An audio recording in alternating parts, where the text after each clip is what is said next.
ആ ലൈനാണ് ഷോർട്ട് ആയിരിക്കുന്നത്. ഫ്രണ്ട്സ്, ഇന്ന് നമ്മൾ സർവീസ് ചെയ്യുമ്പോൾ iPhone 14 ആണ്. എൻ്റെ ഒരു സബ്സ്ക്രൈബർ കൊറിയറല്ല, ഡയറക്റ്റ് നമ്മുടെ ഷോപ്പിൽ കൊണ്ടുവന്നതാണ്. ആൾ പറഞ്ഞ കംപ്ലൈന്റ് എന്ന് വെച്ച് കഴിഞ്ഞാൽ ഇത് ജസ്റ്റ് ഒന്ന് വെള്ളത്തിൽ പോയായിരുന്നു. അതിനുശേഷം ഇതിന്റെ ഫേസ് ഐ ഡി കംപ്ലൈന്റ് ഉണ്ടായിരുന്നു. അതുപോലെ തന്നെ ഇത് ഓട്ടോമാറ്റിക് റീസ്റ്റാർട്ട് ആവും, അതായത് ഒരു 300-400 റാൻഡം റീസ്റ്റാർട്ടിങ് ആവണം. അപ്പൊ നമുക്കത് ചെക്ക് ചെയ്ത് നോക്കാം, അത് എന്താ ഇഷ്യൂ എന്നുള്ളത് നമുക്ക് ആദ്യം ഒന്ന് ചെക്ക് ചെയ്ത് നോക്കാം. സെറ്റിംഗ്സിനകത്ത് കയറിട്ട് എന്ത് ചെയ്യാം, ഇതിനകത്ത് പാനിക്കറിന്റെ ചെക്ക് ചെയ്ത് നോക്കാം. ഇതിനകത്ത് പ്രൈവസിക്കകത്ത് പാനിക്കറിന്റെ ഡീറ്റെയിൽ നമുക്ക് കാണാം. ഇതിനകത്ത് അനലിറ്റിക്സ് ഇംപ്രൂവ്മെന്റ്സിനകത്ത് തന്നെ അനലിറ്റിക് ഡാറ്റ എന്ന് പറഞ്ഞെടുത്ത് കഴിയുമ്പോഴത്തേക്കും തൊട്ട് താഴെ ഇവിടെ പാനിക്ക് സെർച്ച് ചെയ്യുമ്പോഴത്തേക്കും അതിനകത്ത് എന്ത് കാണിക്കും, പാനിക് എറർ കാണിക്കും. ഒരുപാട് പാനിക് എറർ ഉണ്ട്, ഓരോ ഡേറ്റിൽ റീസ്റ്റാർട്ട് ആയതാണ്. അപ്പൊ ലാസ്റ്റ് റീസ്റ്റാർട്ട് ആയ ഡേറ്റ് നമ്മൾ ചെക്ക് ചെയ്യുമ്പോഴത്തേക്കും അതിനകത്ത് കാണിക്കുന്നുണ്ട്. ഇതൊരു കോഡുകളാണ്. ഈ കോഡ് വെച്ചിട്ട് നമുക്കിത് കണ്ടുപിടിക്കാം, അത് ഏത് സെക്ഷനാണെന്നുള്ളത് നമുക്ക് പെട്ടെന്ന് ഈ കോഡ് വെച്ചിട്ട് ഫൈൻഡ് ഔട്ട് ചെയ്യാം. അപ്പൊ നമ്മൾ ഇതിനകത്ത് ചെക്ക് ചെയ്യുമ്പോഴത്തേക്കും 0 to 1 lakh ആണ് കാണിക്കുന്നത്, ആക്സലറേഷൻ ഫീൽഡാണ് കാണിക്കുന്നത്. അപ്പം ഏകദേശം ഒരു ചാർജിംഗ് ഫ്ലെക്സിന്റെ കംപ്ലൈന്റ് ആകാം. അതുപോലെ തന്നെ ഇതിന്റെ മദർ ബോർഡ് ലെയറിൽ വാട്ടർ ഡാമേജ് ആയി ഷോർട്ട് ആയാലും ഈ റീസ്റ്റാർട്ടിംഗ് ഇഷ്യൂ കാണിക്കാറുണ്ട്. ഫ്രണ്ട്സ്, അതുപോലെ തന്നെ വേറൊരു കംപ്ലൈന്റും കൂടെ ഉണ്ടായിരുന്നു. ഇതിന്റെ ടെമ്പറേച്ചർ വാണിംഗ് എന്ന് പറഞ്ഞൊരു മെസ്സേജ് വരുന്നത് നിങ്ങൾക്ക് കാണാൻ പറ്റും.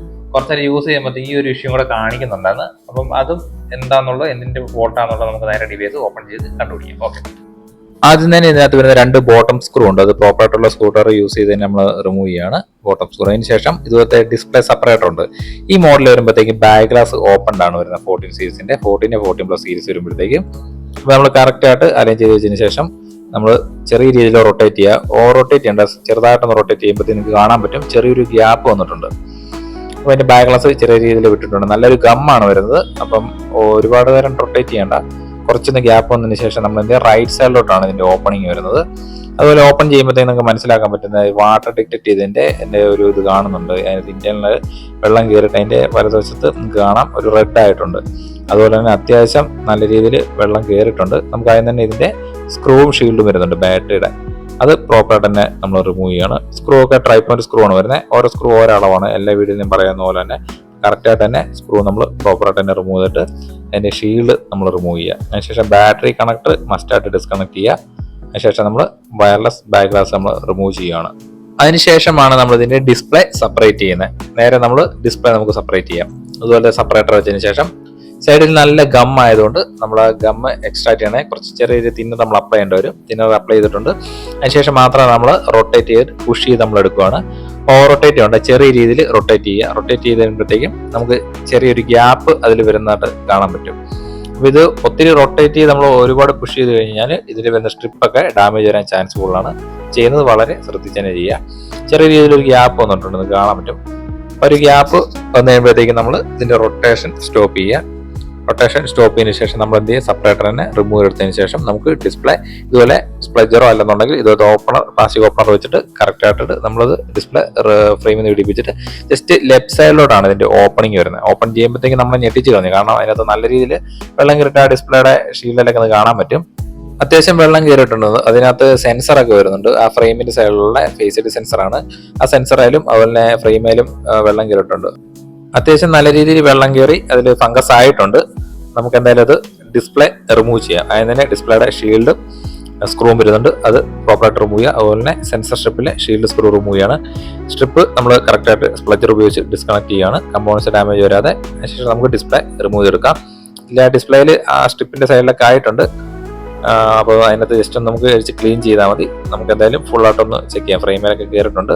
ഇനി അടുത്ത സ്റ്റെപ്പ് എന്ന് പറയുന്നത് ഇതിന്റെ മദർ ബോർഡ് റിമൂവിംഗ് ആണ്. അപ്പോൾ മദർ ബോർഡിൽ ഒരുപാട് ഷീൽഡ് സ്ക്രൂ വരുന്നുണ്ട്. അതായത് പ്രോപ്പറായിട്ട് തന്നെ സ്ക്രൂ ഡ്രൈവർ യൂസ് ചെയ്ത് കറക്റ്റ് ആയിട്ട് തന്നെ നമ്മൾ റിമൂവ് ചെയ്യാണ്. ഓരോ സ്ക്രൂ ഓരോ ഓർഡറിൽ തന്നെ വെക്കണം, അല്ലെങ്കിൽ തിരിച്ചു വെക്കുമ്പോൾ മിസ്മാച്ച് ആയിപ്പോൾ മിസ്മാച്ച് ആയി കഴിഞ്ഞാൽ സ്ക്രൂ ബോൾ ഡാമേജ് വരും.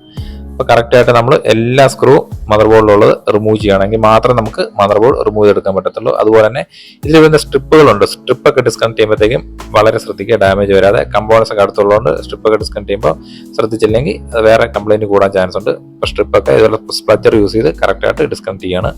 അതിനുശേഷം നമ്മൾ മദർ ബോർഡ് ഇതുപോലെ സേഫ് ആയിട്ട് ഡാമേജ് വരാതെ റിമൂവ് ചെയ്തെടുക്കുക. ഇതാണ് 14 സീരീസിന്റെ മദർ ബോർഡ് വരുന്നത്. ഡബിൾ ലെയർ ബോർഡാണ് വരുന്നത്.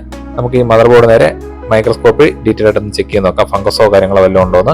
നമുക്ക് ചെക്ക് ചെയ്യുമ്പോഴത്തേക്കും നോർമലി ചെക്ക് ചെയ്യുമ്പോൾ ഇതിനകത്ത് ഫംഗസ് അങ്ങനെ കാണുന്നില്ല. പക്ഷേങ്കിൽ മദർ ബോർഡ് നേരെ സെപ്പറേറ്റ് ചെയ്യുന്നെങ്കിൽ മാത്രം നമുക്ക് ഫംഗസ് അറിയത്തുള്ളൂ. അതുപോലെ തന്നെ ഇതിന്റെ ബാക്ക് ക്യാമറ മോഡുകളും ഫേസ് ഐ ഡി മോഡുകളാണ്. അതിനകത്ത് ചെറിയ രീതിയിൽ വെള്ളം കയറിയതിന്റെ ഫംഗസ് ഡാമേജ് കാണുന്നുണ്ട്. അത് നമ്മൾ നോർമൽ രീതിയിൽ ക്ലീൻ ചെയ്തെടുക്കുക.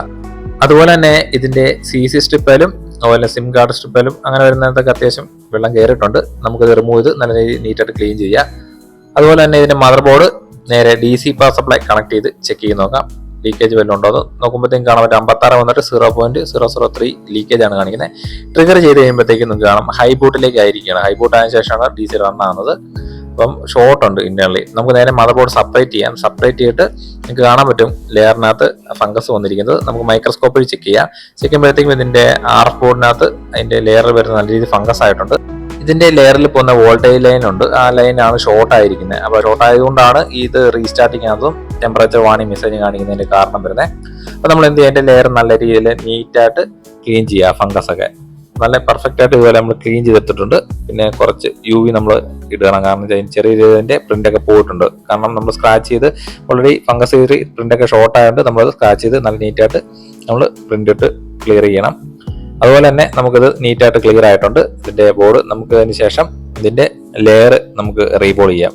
റീബോളിംഗ് സ്റ്റെൻസിൽ കറക്റ്റായിട്ട് അലൈൻ ചെയ്ത് വെക്കുക. അപ്പോൾ എല്ലാ ലെയറിലും കിട്ടുന്ന രീതിയിൽ വെച്ചതിന് ശേഷം നമുക്ക് റീബോൾ ചെയ്യണം. റീബോളിംഗ് കഴിഞ്ഞിട്ടുണ്ട്. റീബോൾ ചെയ്ത് ഇതുപോലെ ഫ്ലക്സ് ഒക്കെ ആഡ് ചെയ്ത് ഇപ്പം എല്ലാ ലെയറിലും നോക്കുക ബോൾസ് എല്ലാം കറക്റ്റായിട്ട് പെർഫെക്റ്റ് ആയിട്ട് പിടിച്ചിട്ടുണ്ടോന്ന്.